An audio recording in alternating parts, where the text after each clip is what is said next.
안녕하세요. 메리트 옥션의 도윤철입니다. 네, 오늘이 7월 25일이군요. 제가 올해 2019년 그 4월부터 여기 유튜브에다가 부동산 관련된 영상을 하나하나씩 올리고 있는데요. 편집 기술 등이 전혀 없다 보니까 또 관련 지식이 전혀 없다 보니까 올리는데 다소 그 시간이 많이 소요되고 있습니다. 또 그간에 이제 고충은 여러 어떤 우리 교육생들께서 조언을 해주신 바람에 하단에다 이제 자막을 넣으면 좋겠다. 그래야지 소거를 하고 또 이 영상을 좀 감상하기에 좀 유리하지 않겠는가 이런 조언도 있어서 최근의 영상에서는 제가 자막을 조금 넣으려고 애를 썼는데요. 지금처럼 그 조금 드릴 말씀이 많은 때는 자막 작업을 하나하나씩 하기가 좀 쉽지 않습니다. 그래서 오늘은 그냥 자연스럽게 여러분께 그냥 말을 더듬더라도 또 발음이 어눌하더라도 지금처럼 그냥 편하게 한번 말씀드리면서 여러분께 그 도움이 되는 정보를 한번 드려볼까 합니다. 중간중간에 이제 편집 기술 등이 없다 보니까 시간이 많이 소진된다고 말씀드렸잖아요. 그간에 이제 좀 오늘 날씨처럼 기운이 좀 빠지고 우울할 때가 있어요. 그러다 보니까.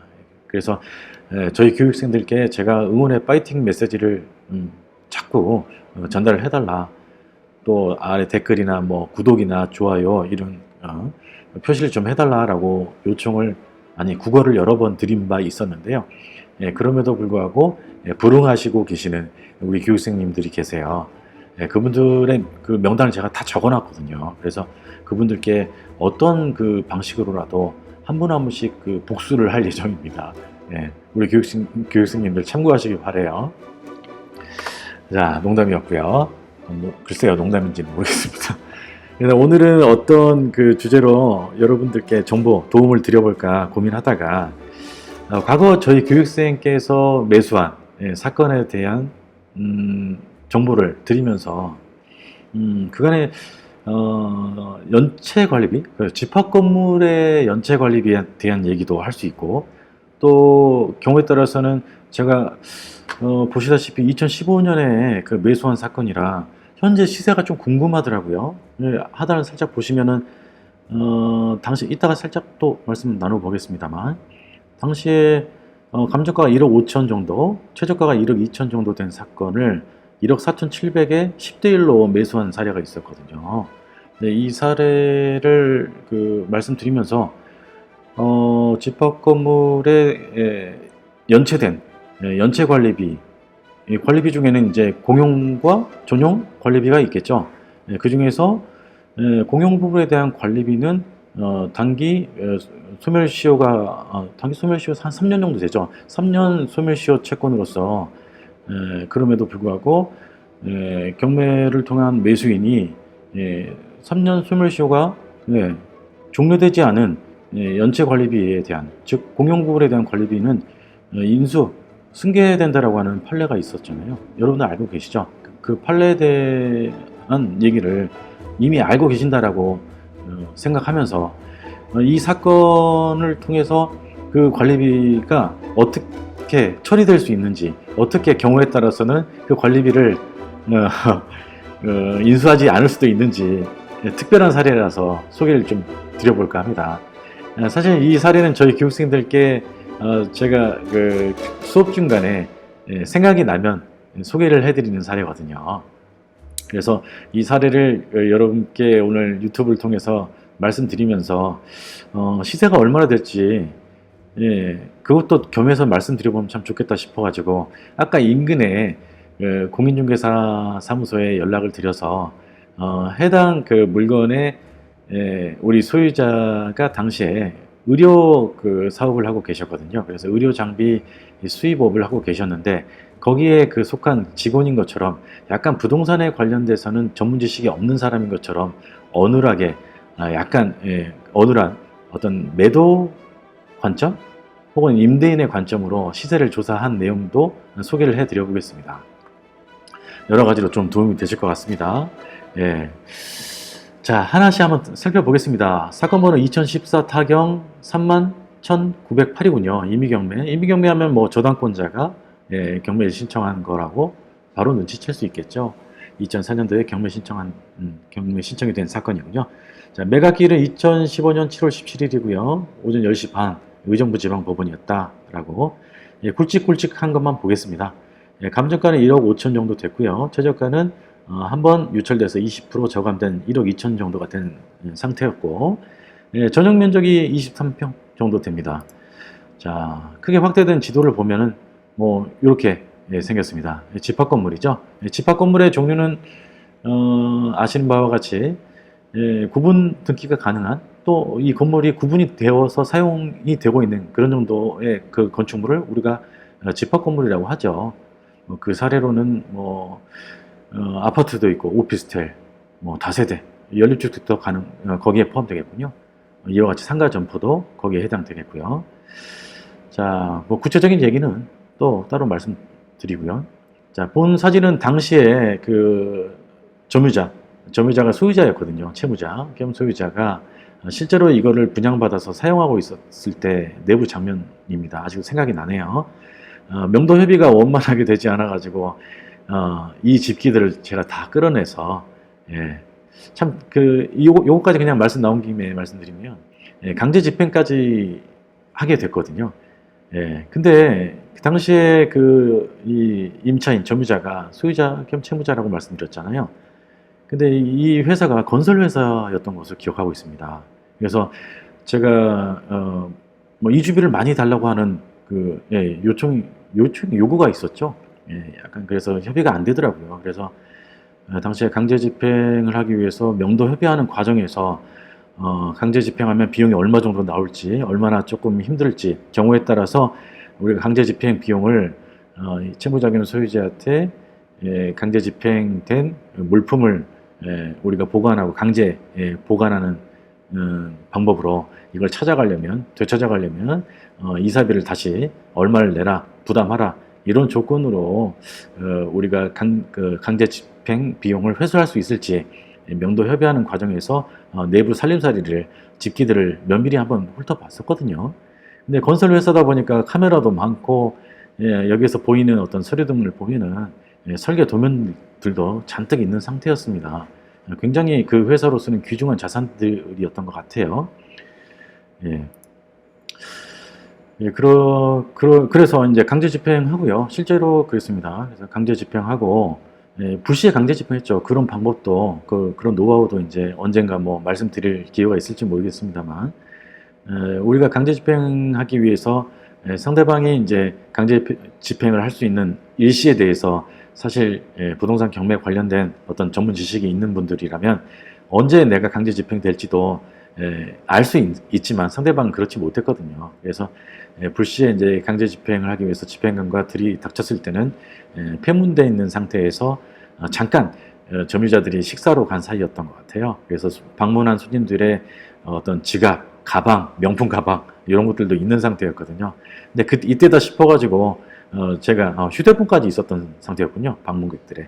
그래서 그때다 싶어서 바로 강제 집행하고 물류창고에다 전체 다 보관한 다음에 일정 시간 이내에 이 명도 대상자하고 협의해서 이주비 전혀 없고 집행한 그 비용 약 400만 원 정도까지도 다시 회수해버렸던, 물류창고 보관비까지 전부 다 회수했던 사건으로 제가 기억하고 있습니다.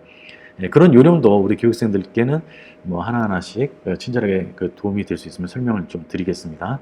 오늘 이 시간에는 이제 그 얘기를 할 건 아니고요. 그래서 다시 원래 주제로 말씀드리려고 했던 주제로 돌아와서 어떤 내용에 대해서 말씀드리려고 했냐면, 집합 건물에서 발생한 점유자가 연체하고 떠난 연체관리비는 경매를 통한 매수인이 승계를 해야 될 입장이거든요. 그 연체관리비는 소멸시효가 3년인 단기채권이죠. 그래서 소멸시효가 끝나지 않은 연체관리비에 대해서, 그 중에서 이제 전용이 아닌 공용 부분에 대한 관리비에 대한 것은 우리 그 경매를 통한 매수인이 승계를 해야 될 입장입니다.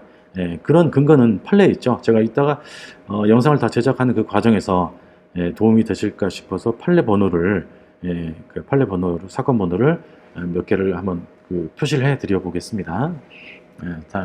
다들 아시겠지만 모르시는 분들은 참고를 해 주시고요. 자, 영상이 길면 1부, 2부로 쪼개서 한번 가보겠습니다. 자, 그렇고요. 이 사건의 외관은 아까 살펴보신 것처럼 이렇게 생겼고요. 입지를 한번 살짝 보겠습니다. 제가 우리 교육생들께 항상 강조하는 게 입지거든요. 그래서 입지가 어떻게 어느 정도 위치에 있는지 한번 볼게요. 자, 이렇게 보시면 굴이 여기 있네요. 예, 경의중앙역, 경의중앙선, 구리역. 뭐 멀지 않은 거리라는 것을 여러분께서 아실 수 있겠습니다. 자, 입지는 이렇게 그냥 가볍게 확인하고요. 갑자기 뭐 천둥이 치려나요? 이상한 소리가 나네요. 예, 건물의 외관은 그렇고 본 사건이 구리 샤르망에서 503호 이렇게 돼 있네요. 그래서 실제로 제가 명도할 때 기억으로는요, 1층, 2층, 3층, 4층, 5층 여기 정도 됩니다. 여기. 예, 그래서 이따가 인근 공인중개사 사무실에 전화해서 제가 현재 시세를 알아보는 그 과정에서 공인중개사가 얘기하는 것을 얼핏 잘못 듣고, 예, 방향이 어느 방향을 보고 있는가, 지금 문의하는 사무실의 방향이 어느 방향을 보고 있는가 라고 했을 때 인근에 이제 다른 태양 프라자인가 그거를 공인중개사분이 언급하셨는데, 제가 예, 사실은 이 구체적인 인근에 건물의 이름을 알 수 없었기 때문에, 기억하지 못했기 때문에 약간 버벅거렸는데요. 이 사진을 보고 CU를 바라보고 있다. CU가 아마 이쪽 방향, 지금 이 사진상 보이지 않는 1층에 이쪽 방향에 있었던 것 같아요. 그래서 제가 CU를 바라보고 있는 골목에 있는 호수가 503호다라고 말씀하는 그 장면을 한번 듣게 되실 것 같아요. 자, 아까 입지는 살짝 보셨고, 이런 정도 상권, 로드뷰는 여러분께서 한번 주소를 통해서 한번 확인해 보시죠. 이런 정도의 상태의 물건이었는데, 그때 당시 저희 교육생께서 저희 코치에 의해서 이 물건을 매수하게 됐습니다. 그때 그 최고가 매수 금액을 보면은요, 1억 5,100에서 한번 유찰돼서 최저가가 1억 2,080만 원인 상태에서 10대 1로 1억 4,700만 원에 상대적으로 굉장히 높은 금액에 매수를 하셨죠. 그렇게 된 사연이 왜 그러냐면, 그때 우리 교육생께서 실사용할 목적이었어요. 그래서 비즈니스상 실제로 사용할 목적으로 장기 사용할 것이고, 장기 사용하다 보면은 입지상 화폐 가치는 추락할 것이니까 가격은 많이 상승할 것으로 예상을 하고, 저와 같이 물건을 선정해서 입찰가를 산정하고 과감히 입찰을 했었습니다. 앞서 말씀드린 대로 지금 오늘 얘기 나눌 그 주제가 집합 건물에 연체된 관리비에 대해서, 그 중에서 공용 부분에 대한 관리비 부분에 대해서 최고가 매수 신고인인 우리 교육생께서 승계해야 될 입장인데요. 이 물건을 저와 같이 조사하는 과정에서 이 503호에서 아까 사진 보셨던 소유자 겸 채무자가 분양을 받고 명도, 즉 강제 집행을 당할 때까지 연체된 관리비가 얼마인지 알기 위해서 관리소장한테 여러 번 방문해서 물어본 적이 있었어요. 입찰 전에. 물어볼 때 잘 모르겠다. 그 부분을 내가 기억하고 있지도 않고, 사실 이 상가의 대부분이 임차인들이 아니라 소유자들이 분양받아서 사용하고 있는 터라 관리비 부분에 대해서 조금 면밀하게 계산해서 장부를 비치하고 그런 정도의 분위기가 아니라, 그냥 각 호수마다 돌아가면서 관리단의 회장을 맡고 또 총무를 맡고 또 형님 동생하고 그런 사이다 보니까 필요에 의해서 글쎄요, 그때그때마다 이제 면밀하게 각 그 호수마다 연체된 그 관리비 부분에 대해서 엄격하게 어떤 계산을 해서 비치하고 있는 그런 정도 분위기가 아니었어요. 입찰하기 전에 연체 관리비, 즉 공용 부분에 대한 관리비는 경락인이, 매수인이 특별 승계해야 되는 입장이기 때문에 당연히 그 금액을 알아야지만 입찰가 산정하는 데 도움이 되거든요. 근데 관리소장이 뜨뜻미지근하게 제대로 사무 처리가 되어 있지 않은 부분에 대해서 면피성 발언만 했는데요. 당시에 이제 매각 기일은 다가오고, 그래서 대략적으로나마 이제 금액을 알고 싶어서 추궁을 몇 차례 걸쳐서 했더니 대략 한 200만 원, 250 정도, 300만 원 정도 이내일 것이다 라고 추측성 얘기만 하더라고요. 그래서 그때 우리 그 교육생께서는 실제 사용을 해야 될 입장이고 이 물건을 꼭 놓치고 싶지 않은 그런 정도 입지에 있었기 때문에 약 300만 원, 400만 원 정도 크면 한 3, 400 정도 될 것이다라고 보고 인수해야 될 금액이 입찰가를 이렇게 결정하게 됐습니다. 자, 여러분 보시기엔 어때요? 감정가가 1억 5,100, 1억 4,700, 연체 관리비, 즉 인수해야 될 공용 부분에 대한 관리비가 경우에 따라서 300 정도, 400 정도도 될 수 있다라고 감안하면 당시에 제가 그 시세를 조사했던 그 내용이 기억이 안 나서 감정가보다는 더 높게 그 어떤 시세를 받지 않았을까? 왜냐면은 취득세가 상가 건물은 4.6%잖아요. 매수 금액에. 그것까지 감안했을 때 어느 정도 약간의 어떤 차익은 보고 우리가 그 입찰가를 산정하지 않았을까 추측해 봅니다. 자, 여기서 잠깐 끊으면서 그러면은 인근에 제가 이 물건을 여러분께 소개시켜 드리기 위해서 인근의 공인중개사 사무소, 가까운 공인중개사 사무소를 네이버 검색해서 해당 물건의 그 소유자의 즉 저희 사장님의 직원인 것처럼 가장해서 현재 그 매매 가능 금액과 월세 그 가능 시세를 비전문가인 것처럼 어눌하게 접근해서 알아본 내용을 듣고 난 다음에 또 추가의 말씀을 한번 이어가 보겠습니다.